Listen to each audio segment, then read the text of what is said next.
Nah, ada gunung yang berpindah. Apakah kisah ini bersifat historis atau sekedar kisah alegoris, Pak? Maka gunung ini akan pindah dan tidak akan ada yang mustahil bagimu. Amin. Ya. Jadi ayat itu yang ditemukan. Nah, ini berarti orang Kristen punya ayat yang mengatakan punya iman sebesar biji sesawi bisa mindahkan gunung. Mereka menghasut raja. Suruh membuktikan mujizat ini. Gereja sampah itu bukan nama asli ya, Pak ya? Nama yang dikasih oleh orang Indonesia. Teksnya itu dia menggunakan terminologi Islam. Misalnya ada kata Allahu Akbar. Tapi kalau dalam terminologi Kristen Arab, ini kata Allahu Akbar itu tidak ada. Tidak ada.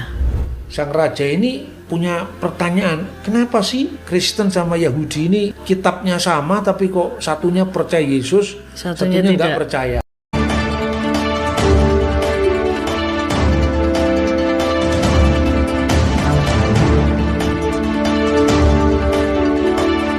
Shalom Bapak Ibu, kembali lagi bersama dengan saya Petrus Marinusia di channel GBI Kemadau Jakarta.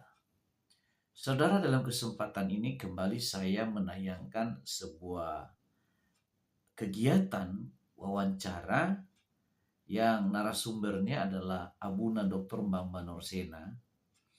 Tentu kita nggak asing siapa beliau, karena beliau sudah mengenalan buana di dalam dunia pelayanan, di dalam negeri maupun luar negeri, dalam internal Kristen maupun juga di luar Kristen. Ya, ada kampus Institut Agama Islam di Salatiga, kemudian juga beliau juga pernah seminar di Universitas Muhammadiyah, dan kegiatan-kegiatan dialog lainnya.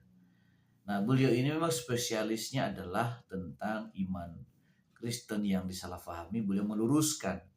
Yang diluruskan beliau adalah salah satunya mengenai Allah Tritunggal, mengenai Alkitab sudah dipalsukan, dan lain sebagainya. Nah, kali ini beliau akan menjelaskan kepada kita bagaimana proses terjadinya perpindahan gunung yang ada di Mesir, sebagaimana yang ditulis di dalam Alkitab. Nah, mari kita dengarkan terlebih dahulu bagaimana beliau menjelaskan kepada kita tentang proses pemindahan gunung yang pernah terjadi di Mesir sebagai berikut. Shalom pemirsa, berjumpa lagi dengan saya Akim Oe di Oe Podcast. Kali ini kami akan melanjutkan perbincangan kami dengan tema yang berbeda, yaitu mujizat gunung berpindah. Tidak lain lagi bersama narasumber kita Bapak Dr. Bambang Nursena. Selamat malam Pak Bambang. Malam. Terima kasih atas waktu dan kesempatannya buat kami Oe Podcast ya Pak ya. Kali ini kami akan membahas tentang mujizat yang sudah tidak asing lagi kita sering dengar ya Pak ya. Namun lewat pembahasan malam hari ini kiranya pemirsa boleh mendapatkan satu wawasan yang baru, pengetahuan yang baru buat kita semua. Kita boleh mulai ya Pak ya? Ya, silakan. Pertama-tama Pak, saya ingin menanyakan satu hal yang sudah tidak asing lagi, sering kita dengar Pak di dalam gereja ya.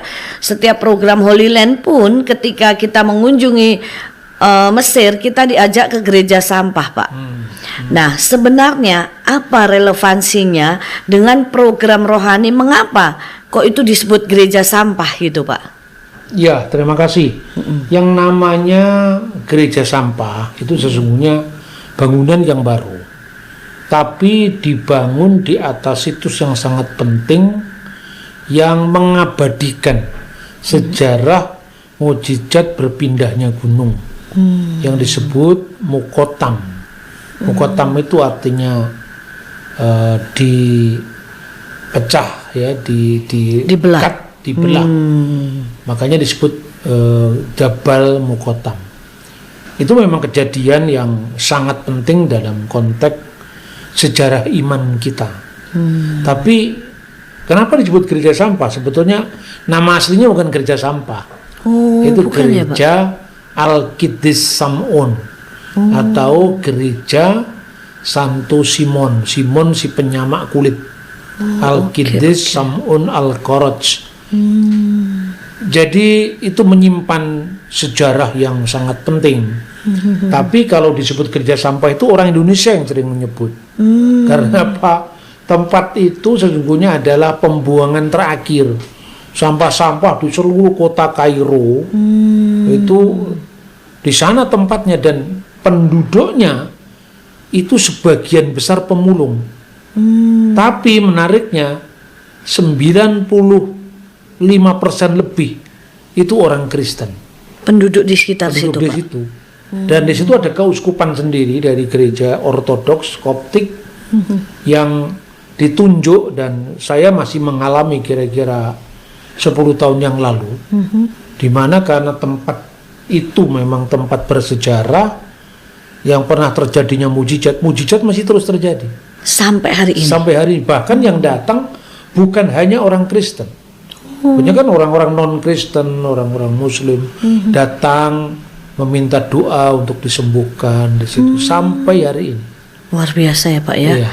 Oh, jadi itu gereja sampah itu bukan nama asli ya Pak ya? Nama yang dikasih oleh orang Indonesia. Hanya orang Indonesia yang disebut gereja sampah karena begitu masuk Banyak sampah. ke tempat itu kan banyak sampah-sampah, bahkan jalannya kecil Sempit, gitu. iya. Tapi begitu saya lewat jalan yang sempit itu, wah itu di dalamnya luas Ada sekali. bangunan yang megah. Bahkan bangunannya itu dibuat KKR itu nampung 15.000 orang. Iya, luar biasa memang Saya besar juga sekali. kira-kira tahun 2011 itu bawa rombongan pendeta dari Indonesia datang ke situ pas mereka berdoa agar doanya itu, Tuhan turunkan kembali mujizatmu sebagaimana engkau pernah berbuat keajaiban 1000 tahun yang lalu. Dan itu terjadi benar, doa-doa itu dijawab Tuhan. Maka Mesir akhirnya berganti pemimpin, dan sampai hari ini pemimpin gereja Mesir itu sangat berterima kasih pada pemerintah yang terpilih sekarang ini, Jenderal Sisi, karena pada awal dia dibangun, gereja-gereja yang dihancurkan pada masa penguasa yang Sebelumnya. didoakan supaya jatuh itu itu pertama kali dikatakan yang saya bangun pertama kali adalah gereja yang dirusak. Luar Itu luar biasa ya biasa. Pak ya. Iya. Oh, dan itu mujizat ya Pak ya. Saya ikut Teman-teman. berdoa di situ bersama rombongan Indonesia Pada waktu saat itu. Waktu itu ramai sekali, bukan hanya orang Ortodok. Karena tempat itu selain ada altarnya gereja Ortodok, di situ juga terbuka untuk orang Katolik, Katolik ya. Protestan, pokoknya semua Umum ya gereja, Pak ya. umum. Iya. Luar biasa. Jadi ini satu pengalaman baru nih Pak. Kita taunya kan gereja sampah. Ternyata itu bukan nama yang sesungguhnya. Menyimpan Mujizat luar yang luar biasa. biasa. Aduh, terima kasih Pak Bambang. Kita akan lebih dalam lagi nih Pak Iya, Bambang silakan. ya. Iya, iya. Saya pernah mendengar Pak mujizat yang terjadi, tetapi biasanya guide itu hanya menjelaskan sekilas saja Pak. Tidak terlalu mendalam ya. Mungkin karena saya pernah ke sana satu kali Pak.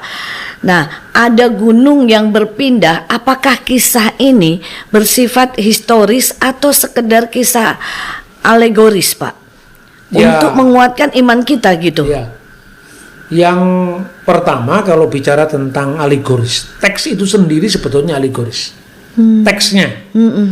Ya, kan itu dikatakan, nanti kita baca ayatnya, Ya. kalau kamu punya iman sebesar biji sesawi bisa memindahkan gunung. Itu karena kan bukan mindah gunung beneran. Ya, ya. Tapi artinya gunung-gunung pencobaan, Persoalan, pencobaan. gunung-gunung kesusahan, kayak lagu Kesusahan. Iya, iya, iya. Pentakosta lama itu loh. Iya, iya, iya. Gunung-gunung kesusahan, gunung-gunung pencobaan, dengan imanku semua berlalu. Itu kan alegoris. Iya, iya, iya, betul. Jadi gunung di situ adalah gunung dalam pengertian ya kesulitan hidup. Bukan fisik ya Pak ya, bukan fisik Tidak gunungnya. benar-benar mindah gunung, itu teksnya. Iya. Tapi kemudian ketika teks itu teruji, meskipun apa ya, yang apa meminta mujizat itu benar-benar terjadi harafiah, itu terjadi beneran Yang mujizat secara itu, manusia ya. tidak Iya. mungkin ya Pak ya. Dan tolok ukurnya adalah catatan-catatan sejarah. Kalau luar sejarah biasa. itu gini, misalnya bicara tentang sejarah Indonesia, yang ditulis oleh orang Indonesia sendiri. Ada subjektivitas. Karena apa? Hal-hal yang sifatnya itu mempermalukan bangsa sendiri kadang-kadang nggak dicatat. Iya, betul. Tapi kalau yang nulis itu orang asing, Vulgar ya Pak, semua di ya. situ apapun diungkap, bahkan sesama Indonesia saja, sesama warga Nusantara inilah katakanlah sebelum Indonesia ya, terjadinya pembunuhan raja itu kadang-kadang ditutup-tutupi. Misalnya kalau di sejarah yang paling terkenal tuh, sejarah pra Indonesia itu zaman Singasari, Majapahit, kisah pembunuhan Kenaro, kemudian Anusapati, Tohjaya itu dalam sejarah Jawa kuno. Itu nggak dicatat dalam sastra puja, sastra yang ditulis oleh penguasa. Karena itu pelanjutnya kerajaan itu dalam negara Kertagama. Karena yang nulis Pujanggaraja. Tapi kalau yang nulis itu rakyat jelata, dia tidak punya kepentingan. Iya. Raja bisa ganti kapan aja, ditulis apa adanya. Misalnya para raton. Konteksnya mujizat Mukotam ini ditulis bukan hanya sumber Kristen, tapi sumber di luar Kristen juga menulis. Juga menulis ya Iya. Pak ya. Jadi tidak diragukan lagi ya Tidak Pak diragukan. ya. Iya. Kalau boleh tahu Pak Bambang, bagaimana kisahnya secara historis? Apa ada versi-versinya Pak? Lalu sumber-sumber mana saja yang mengisahkan mujizat ini, ditulis oleh siapa dan kapan mujizat ini terjadi Pak? Ini pertanyaan yang singkat tapi panjang jawabannya. Ada catatan-catatan sejarah, misalnya tulisan dari buku yang berjudul Tarik al-Batorikat, jadi itu kira-kira sejarah kepatriakan. Ini kompilasi dari berbagai zaman. Salah satunya pada zaman peristiwa ini terjadi, sumbernya dari saksi mata langsung. Yang benar-benar Yaitu menyaksikan. Sawiris al-Mukofa ini bukunya. Ini terkenal sekali, buku ini sudah diterjemahkan dalam bahasa Inggris ya. Kebetulan tentang mujizat ini dimuat pada buku ini jilid yang kedua pada halaman 67 sampai halaman 80 berapa nih? 84 atau 86 ini. Jadi Cukup banyak ya Pak ya. 83, sorry. Jadi cukup banyak, kira-kira 8-9 halaman. Ini dicatatnya. Nah, ini pertama. Lalu ada sumber yang ditulis oleh Abu Saleh Al-Armini. Itu seorang penulis Muslim. Nah, memang ada kontroversi dari teks ini. Ada yang mengatakan buku itu asalnya dari sumber karya orang Mesir asli namanya Abu Al-Mukarram. Nah, itu bukunya. Tetapi artinya bahwa kalau dilihat dari teksnya, itu dia menggunakan terminologi Islam. Misalnya ada kata Allahu Akbar. Tapi kalau dalam terminologi Kristen Arab, ini kata Allahu Akbar itu tidak ada. Ya ada. Biasanya yang ada Allah Kabir atau Adimu Huwallah. Jadi agunglah dia Allah misalnya. Jadi sekalipun Islam dan Kristen di Timur Tengah sama-sama menggunakan bahasa Arab, tapi terminologinya berbeda. Berbeda ya. Iya, beda, tidak sama. Ya, Jadi kalau orang Kristen mengucapkan ya Bismillah walibni warahil kudus al ilahil wakid misalnya, itu demi nama Bapa dan Putra dan Roh Kudus Allah yang esa. Kalau Islam Bismillahirrahmanirrahim. Jadi bisa dibedakan. Ini bahasa Arab yang dipakai orang Kristen atau Muslim. Ini bahasa Arab dipakai oleh orang Muslim. Jadi sumber ini bukan hanya dari ini ya Pak, bukan, dari umat sumbernya Kristiani dari ya? Dua belah pihak. Nah, kisahnya itu ya tadi ya. Sekarang kisahnya kira-kira begini, secara singkat. Itu terjadi pada tahun 975. Pada saat Mesir itu diperintah oleh dinasti Fatimi. Nama rajanya adalah Mu'islidinillah. Jadi raja ini menarik, dia memiliki hobi untuk suka mendengarkan perdebatan-perdebatan. Jadi dia kepingin menyaksikan bagaimana sih perbedaan antara agama-agama yang ada pada waktu itu. Mayoritas orang Mesir Islam waktu itu ya. Islam, ya. Tapi dinasti yang sedang berkuasa itu alirannya Syiah. Lalu di situ agama mayoritas kedua itu Kristen. Yang ketiga itu Yahudi. Yahudi. Nah, sang raja itu punya perdana menteri, seorang Yahudi yang hubungannya nggak baik sama Kristen. Namanya Yakub Ibnu Gilis. Lalu suatu saat sang raja ini punya pertanyaan, kenapa sih Kristen sama Yahudi ini kitabnya sama tapi kok satunya percaya Yesus, satunya nggak percaya. Nah, supaya pemirsa paham ya, Kristen sama Yahudi itu kitabnya sama ini. Iya. Ini kalau kita buka dari kanan Belakang. ke kiri, Iya. ini kitab Perjanjian Lama. Bahasa aslinya bahasa Ibrani. Ya, Torah, kitab Torah, Nevim, Ketuvim, kitab Taurat, kitab nabi-nabi dan tulisan-tulisan suci. Tapi kalau dibuka dari kiri ke kanan, Perjanjian baru. ini Perjanjian Baru, tulisannya bahasa Yunani. Karena Perjanjian Baru ini bukan diimani oleh orang Yahudi, hanya Perjanjian Lama, tapi isinya kan sama. Bedanya kalau orang Yahudi percaya Mesias itu belum datang. Kristen percaya Mesias yang dinubuatkan dalam Alkitab Perjanjian Lama sudah datang, yaitu Yesua atau Yesus Kristus. Bedanya satunya umat Tuhan dalam penantian, satunya umat Tuhan dalam penggenapan. Makanya yang Kristen percaya bukan hanya Perjanjian Lama, tapi Perjanjian Lama dan Baru. Yang Yahudi hanya Perjanjian Lama yang mereka sebut Tanakh, Taurat, nabi-nabi dan tulisan-tulisan. Maksudnya tulisan-tulisan suci. Lalu sang raja ini ingin menyaksikan bagaimana sih kamu berbeda argumentasi, kira-kira seperti apa. Maka dipanggillah orang Kristen, lalu mengajukan pembicaranya, kira-kira seperti itu. Namanya pembicara itu adalah Severus Al-Muqoffa, yang menjadi sumber penulisan buku ini. Yang menyaksikan ya Pak ya, Tarikat ini yang menyaksikan ini sumber saksi mata. Iya, saksi mata. Kayak Matius, Yohanes itu kan saksi mata dari 12 rasul. Lukas, Markus saksi mata dari 70 rasul. Paulus bukan saksi mata, tapi sumber sejarah sejaman. Karena dia hidup pada masa zamannya yang sama. Lalu datanglah mereka yang Yahudi diwakili oleh Rabi Mose atau Rabi Musa. Lalu ketika bertanya di depan kedua kelompok ini, kenapa kamu tidak percaya? Kira-kira seperti itu.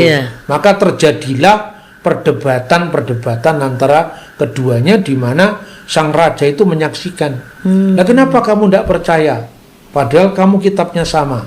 Maka orang Kristen tadi menjawab, Severus Al-Muqoffa, itu sudah dinubuatkan dalam Alkitab. Di mana? Ayo kita baca Yesaya pasal 1 ayat 3. Kita baca Pak ya, supaya pemirsa juga paham ya Pak ya. Yesaya pasal 1 ayat 3, demikian firman Tuhan. Lembu mengetahui pemiliknya, tetapi Israel tidak. Keledai mengenal palungan tuannya, tetapi umatku tidak. Nah, itulah sebabnya maka nggak percaya. Oh, marahlah mereka. Berarti kamu samakan kami dengan keledai, dengan lembu, kira-kira seperti itu. Nah, tapi pertemuan itu tidak mengenakkan bagi Rabi Mose tadi, orang Yahudi tadi.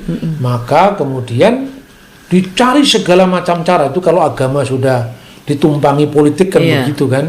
Tapi kalau misalnya mereka berhubungan baik-baik saja, ya soal percaya nggak percaya itu kan urusan masing-masing. Mereka dendam ini, komunitas Yahudi ini pokoknya mencari salah-salahnya Kristen. Nggak mau kalah juga deh Pak ya. Mana itu ayatnya kira-kira. Ditemukanlah Matius pasal 17 ayat 20. Kita baca ya Pak ya. Silakan dibaca.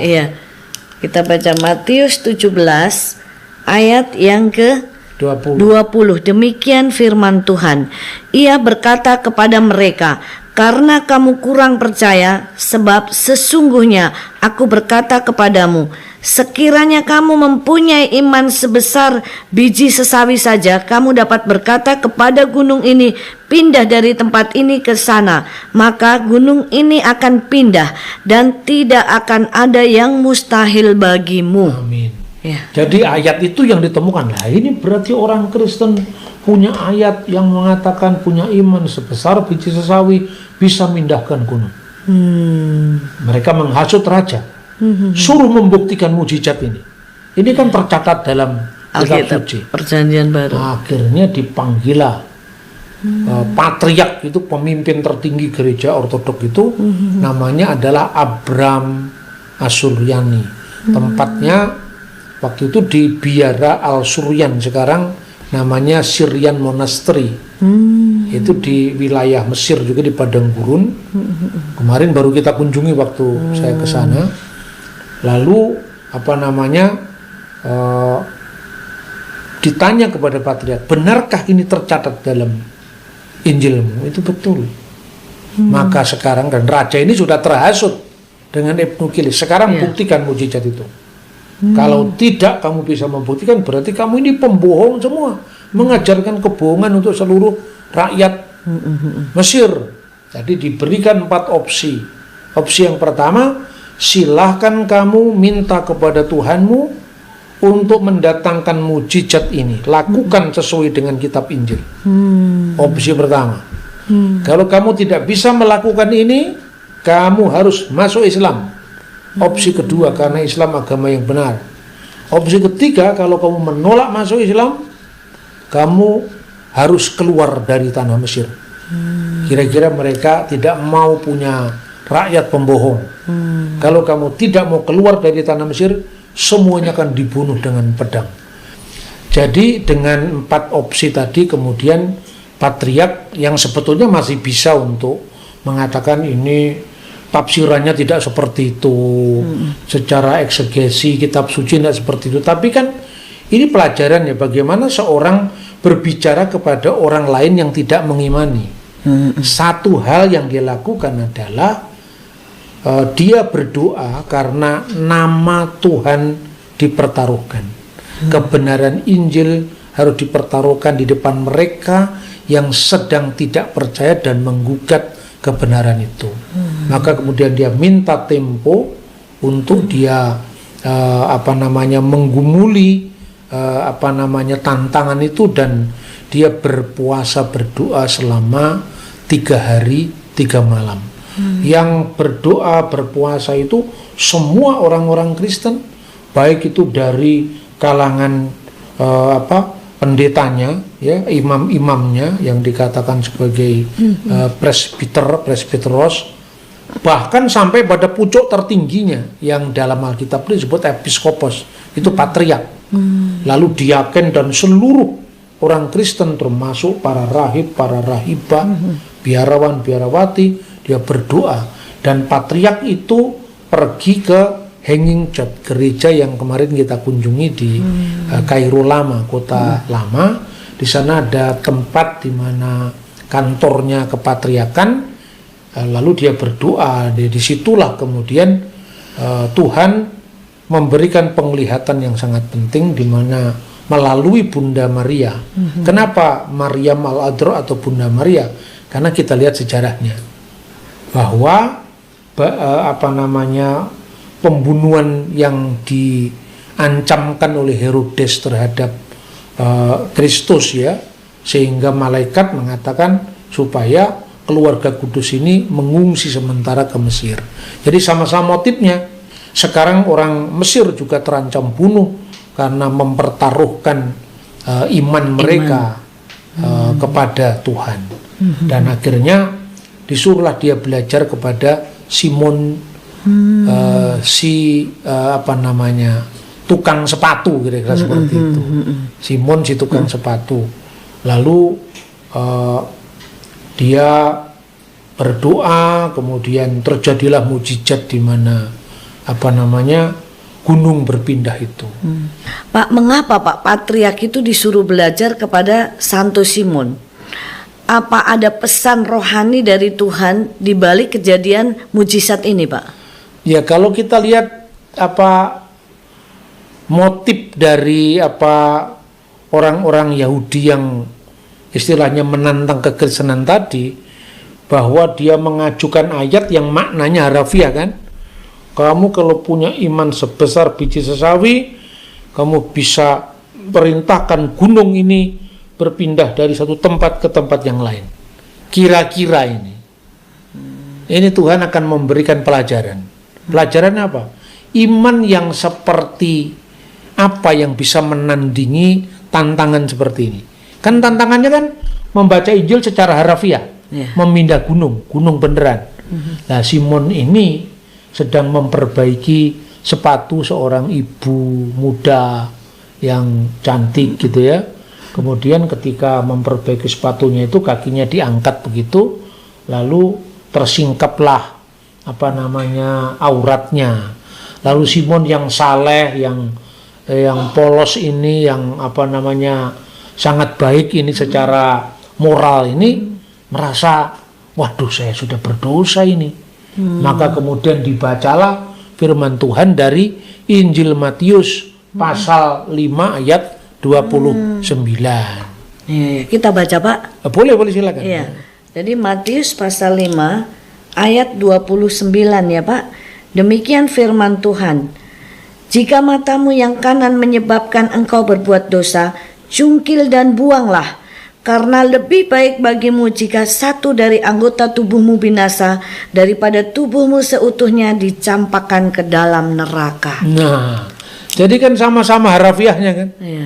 Jadi kira-kira Simon itu begitu lihat merasa berdosa. Waduh, ini mata mana saya yang melirik tadi misalnya, mata kanannya dicukil beneran. Jadi harafiah dia membaca teks itu. Sebetulnya kan tafsirnya juga tidak begitu. Iya. Tapi kemudian tandingan iman sebesar dialah yang bisa seimbang dengan tuntutannya. Makanya disuruh belajar kepada Simon ini ya. Tukang sepatu tadi. Iya. Kira-kira seperti itu. Itulah kisah tentang kejadian yang sangat spektakuler tadi. Dan kemudian maka seluruh orang Kristen tadi tiba pada saat hari H yang ditentukan. Raja sudah nunggu di situ dengan para pejabatnya. Tentu tidak terkecuali orang Yahudi yang memang sengaja mau menjatuhkan orang Kristen tadi. Lalu mereka berdoa, bahkan mengelilingi gunung itu. Seperti dulu orang-orang Israel mengelilingi tembok Yeriko. Dikisahkan dalam buku ini sampai 400 kali dan mereka berdoa ya Roburham, atau bahasa Yunaninya Kyrie eleison sampai 400 kali. Doanya luar biasa. Kyrie eleison itu Tuhan kasihanilah. Kalau orang Koptik ya, seperti misalnya buku-buku ini kan ada contoh-contoh doa yang ini sembahyang 7 waktu ini. Namanya kitab Al-Agabiyah Sab'us Sholawat, sholat 7 waktu, Al-Nahariyat Walailiyat, jadi dari siang sampai malam. Itu salah satunya doa syukur itu diawali dengan kata-kata Kyrie eleison, Tuhan kasihanilah. Lalu Allahumma ij'alna dan seterusnya. Tapi intinya Kyrie eleison, ya Rabburham, Kyrie eleison, irhamni, ya Allah kasihanilah kami, Tuhan kasihanilah kami. Karena mau minta apa lagi? Tuhan yang lebih tahu situasi yang begitu sulit itu. Dan akhirnya gunung itu benar-benar berpindah. Dan itu 3 kilometer dari Birkat Elfil sampai kepada Mukatam yang sekarang berdiri gereja itu. Jadi biasa ya, Pak. Itu berpindahnya gunung itu kan membuat yang lihat kan takjub semua kan. Sampai kalau menurut Abu Saleh Al-Armini, sang raja itu berteriak dengan histeris, Allahu Akbar, Tuhan itu maha besar. Memang benar imanmu wahai patriark. Tapi kalau menurut buku yang ditulis oleh Severus Muqafa ini dia mengatakan adimuhullah, tapi intinya sama. Imanmu benar, lanjutkanlah. Lalu ketika gereja sedang dibangun, karena biasanya dari dulu sampai sekarang ada orang-orang intoleran yang bisa mengganggu ibadah orang lain, menghalang-halangi pembangunan gereja.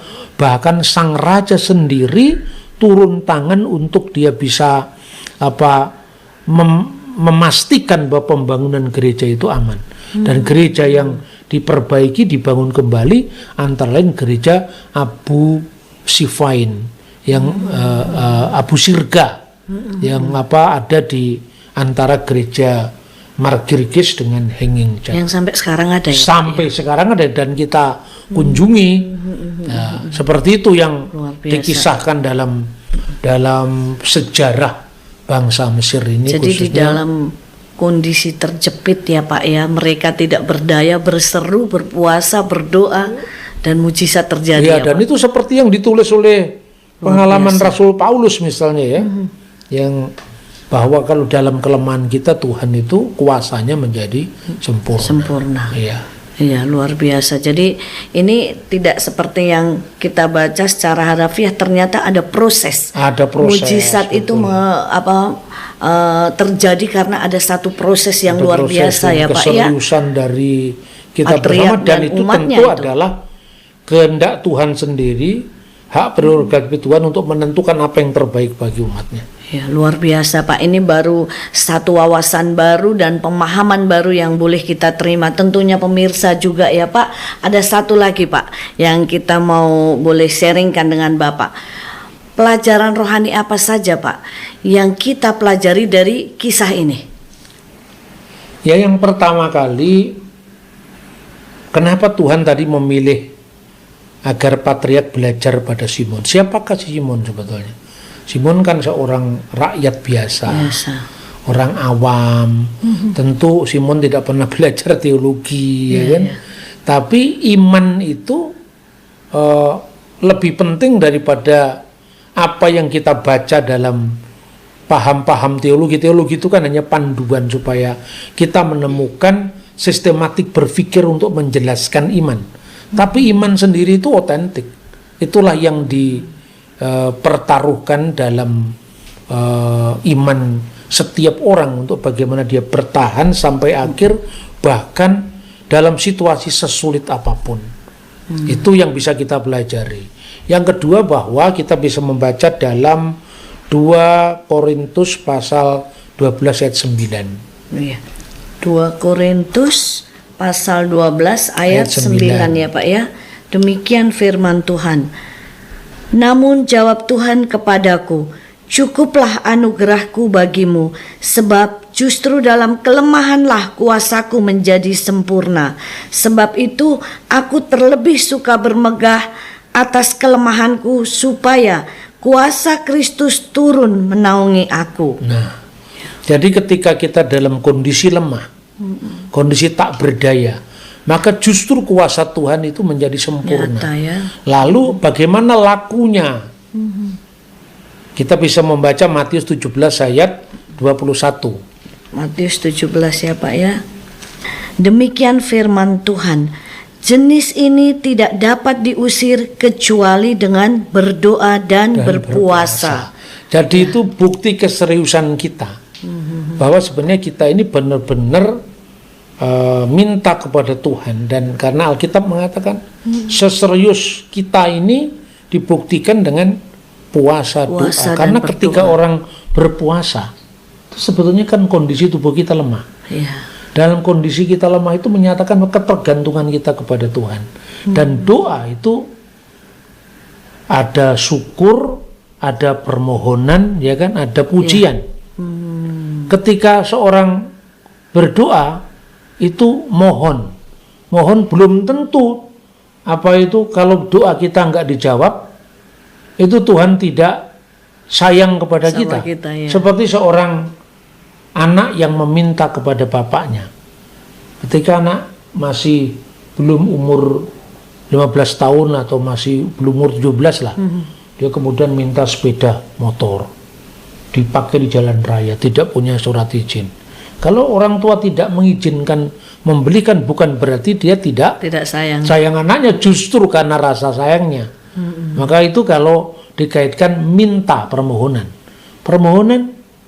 lalu ucapan syukur itu dalam segala hal kita memang harus sampaikan kepada Tuhan syukur apapun yang terjadi. Dan yang ketiga, kemudian puji-pujian. Nah, kadang-kadang kita unsur-unsur dalam kita berkomunikasi dengan Tuhan kita tekankan hanya karena permohonan. Bahkan pada suatu titik mungkin dia tidak bisa berkata-kata lagi apa yang dimohonkan, kecuali seperti yang kita baca dalam Alkitab. Misalnya kita membaca di Markus 10 ayat 47-48 tentang kisah orang buta itu. Demikian firman Tuhan. Ketika didengarnya bahwa ia adalah Yesus orang Nazaret, mulailah ia berseru, "Yesus anak Daud, kasihanilah aku." Banyak orang menegurnya supaya ia diam, namun semakin keras ia berseru, "Anak Daud, kasihanilah aku." Nah, disitulah sebetulnya permohonan yang tertinggi itu ketika dia mengatakan kasihanilah aku. Apa yang mau diminta? Satu-satunya dia minta, saya kepingin melihat kan itu kan akhirnya. Tapi setiap orang kan punya kasus yang berbeda-beda. Apakah ketika saya mengalami sesuatu, kita mengalami sesuatu, itu Tuhan yang lebih tahu apa yang harus alami, Pak, kita dapatkan. Misalnya kenapa duri dalam daging dalam Paulus tidak ditarik Tuhan? Ternyata Tuhan punya rencana sendiri. Maka doa yang tertinggi itu sebetulnya mohon belas kasihan Tuhan. Soal apa yang dilakukan Tuhan, jadilah kehendakmu. Itulah sebabnya sejarah tentang gunung yang berpindah ini atau Mukotam ini diperingati oleh orang-orang Kristen di Mesir, orang-orang Kristen Koptik, dengan puasa 3 hari sebelum Natal. Sampai hari ini. Sampai hari ini, Pak? Sampai hari ini. Luar biasa. Dan itu hanya ada di gereja Ortodok Mesir. Kenapa? Karena di gereja Ortodok Yunani atau Katolik Ritus Timur atau di mana kan tidak mengalami. Tapi kalau kita mau kisahnya Rasul Andreas bagaimana kemartirannya di gereja Yunani, gerejanya Romo Joko itu. Kalau mau cerita tentang misalnya martirnya Petrus ya gereja Roma. Jadi setiap gereja sama Tuhan diberi pengalaman masing-masing. Maka yang harus kita lakukan, gereja itu tidak saling meniadakan, tapi justru saling melengkapi. Kita berbahagia mendapatkan kisah misalnya tentang keluarga kudus justru dari Mesir, karena yang mengalami pelarian keluarga kudus itu ke Mesir, bukan ke Yunani atau bukan ke Roma. Begitu juga tentang mujizat gunung yang berpindah ini, Tuhan nyatakan ini di Mesir.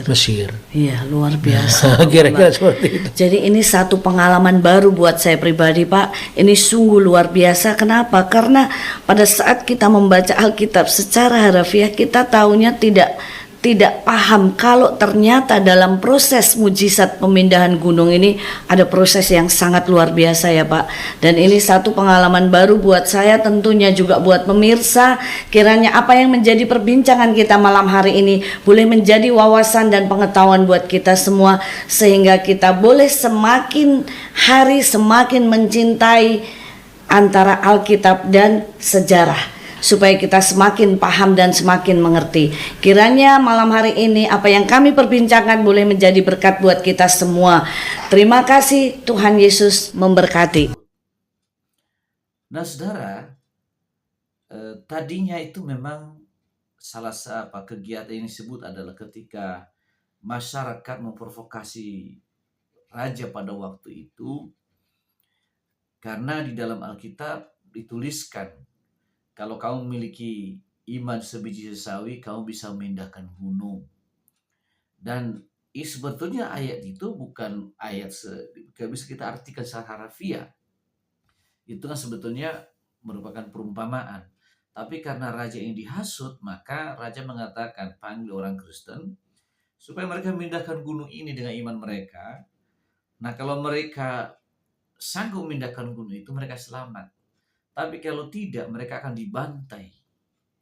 Dan pada waktu itu tokoh agama menyampaikan berita tersebut pada seluruh jemaahnya dan seluruh hamba-hamba Tuhan pada waktu itu, sehingga mereka mengambil doa dan puasa. Dan ketika hari dan waktu yang ditentukan oleh raja, maka pada waktu itu juga gunung itu pindah.